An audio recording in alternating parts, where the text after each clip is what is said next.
As-tu remarqué comment Hawa s'est comportée récemment? C'était la voix de Monsieur André. Oui, c'est un sacré changement, répondit Monsieur Marc. Elle semble utiliser ses charmes de plus en plus et cela devient un problème. Les autres élèves commencent à se plaindre, dit Monsieur André. Ils pensent que nous montrons du favoritisme. Peut-on les en blâmer? Gloussa Monsieur Marc. C'est une belle jeune femme. Tu as raison, nous devons être prudents. Peut-être que nous pouvons l'attirer dans un hôtel pendant le week-end, tu sais, sortir avec elle en dehors de l'enceinte de l'école. Le cœur de Hawa s'arrêta alors qu'elle s'éloignait rapidement de la porte. Pour la première fois, elle ressentit un pincement de culpabilité et de peur. Dans quoi s'était-elle embarquée? Cette nuit-là Hawa ne put dormir. Elle se tournait et se retournait, pensant à ce qu'elle avait entendu. Les enseignants remarquaient son comportement, et ils semblaient s'attendre à quelque chose en retour pour leur faveur. Ce n'était pas ce qu'elle avait prévu lorsqu'elle avait commencé cette expérience.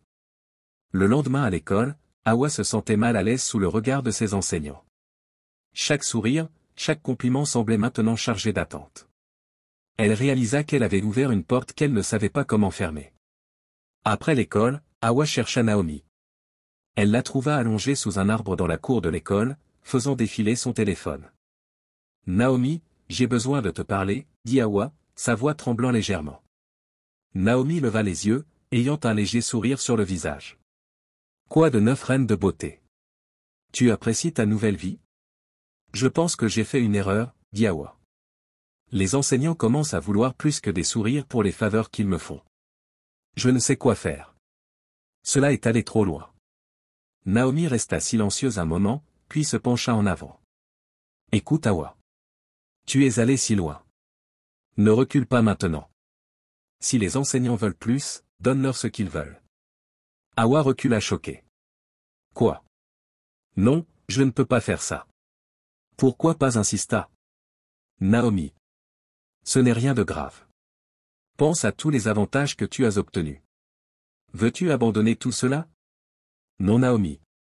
C'est mal. Je n'aurais jamais dû commencer cela. Je vais arrêter maintenant. Alors que Hawa s'éloignait, elle ne vit pas le regard sombre qui traversa le visage de Naomi. Elle ne savait pas que sa décision d'arrêter allait déclencher une chaîne d'événements qui bouleverserait sa vie. Le lendemain matin, Hawa se réveilla déterminée à remettre les choses en ordre. Elle attacha ses cheveux en ses deux couettes habituelles et se rendit à l'école sans maquillage. Elle était prête à faire face aux conséquences de ses actions, et à revenir à ses anciennes méthodes de travail acharné et d'honnêteté. Mais dès qu'elle entra dans l'enceinte de l'école, elle sut que quelque chose n'allait pas. Les élèves étaient rassemblés en petits groupes, chuchotant et pointant du doigt vers elle. Confuse et inquiète, Hawa se dirigea vers sa salle de classe. Alors qu'elle entrait, un silence tomba sur la pièce. Ses camarades de classe la regardaient avec un mélange de dégoût et de pitié. Le cœur de Hawa commença à battre plus vite. Que se passait-il? C'était Aïcha qui brisa finalement le silence. « Eh bien, dit-elle à haute voix. Si ce n'est pas notre petite chouchoute des enseignants, ou devrais-je dire petite traînée? » Hawa a eu l'impression d'avoir été giflée. « De quoi parles-tu? » Naomi se leva avec un sourire cruel sur le visage. « Oh, allez Hawa. Tout le monde sait ce que tu as fait pour obtenir ces bonnes notes. Coucher avec les enseignants, c'est bas même pour toi. » Les mots de Hawa semblaient tourner. « Ce n'est pas vrai, » cria-t-elle. « Je n'ai jamais rien fait de tel. » Mais ces protestations tombèrent dans l'oreille d'un sourd.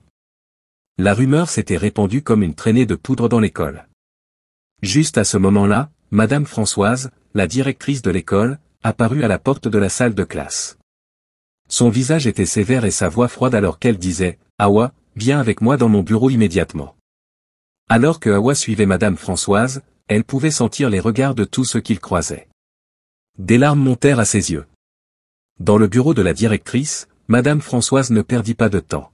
« Hawa, j'ai entendu des rumeurs très dérangeantes sur ton comportement avec les enseignants masculins. C'est une accusation grave. » « Mais ce n'est pas vrai, » dit Hawa. « Je n'ai jamais rien fait de tel.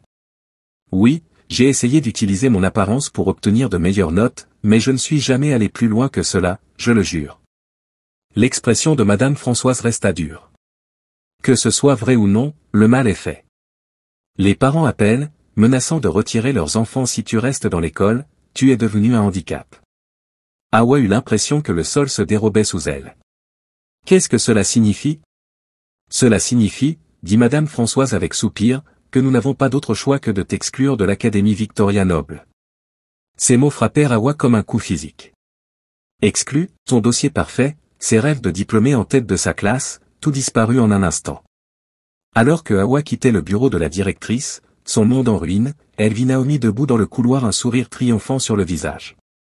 À ce moment-là, Hawa réalisa toute l'étendue de la trahison de son amie. Les jours suivants passèrent dans un flot de larmes et de disputes. Les parents de Hawa étaient dévastés par la nouvelle de son expulsion. Ils ne croyaient pas aux rumeurs, mais ils étaient en colère et déçus que Hawa ait essayé d'utiliser son apparence pour des avantages académiques. Nous t'avons élevé mieux que cela, dit son père, la voix lourde de déception. La mère de Hawa était plus pratique. Nous devons te trouver une nouvelle école, dit-elle. Tu ne peux pas laisser cet échec ruiner ton avenir. Et ainsi, après des jours de recherche et d'acceptation, les parents de Hawa réussirent à l'inscrire au lycée Ika, une école publique, bien loin du prestige de l'Académie Victoria Noble. Alors que Hawa se tenait aux portes du lycée Ika lors de son premier jour, elle se sentait comme une personne différente. Le Hawa, confiante et en tête de sa classe, avait disparu, remplacé par une fille qui se sentait perdue et seule.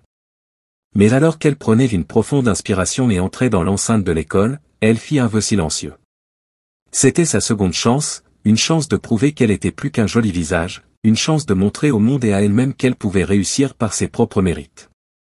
Peu savait Hawa que son parcours au lycée Ika apporterait ses propres défis et révélations. Alors que Hawa arrivait sur le terrain de rassemblement, elle sentit les regards curieux des enseignants et des élèves.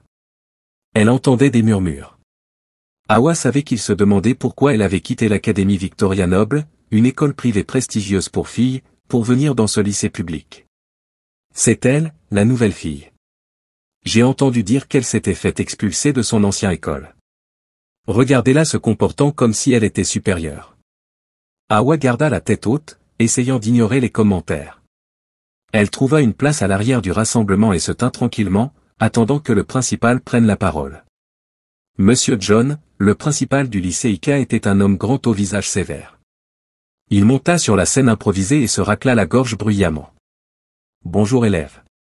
Commençait-il, sa voix résonnant à travers le terrain. Aujourd'hui nous accueillons une nouvelle élève. Hawa, s'il vous plaît, avancez. Le cœur de Hawa battait la chamade alors qu'elle se dirigeait vers l'avant. Elle pouvait sentir des centaines d'yeux la juger à chaque mouvement. Voici Hawa, dit Monsieur John. Elle nous rejoint de l'Académie Victoria Noble.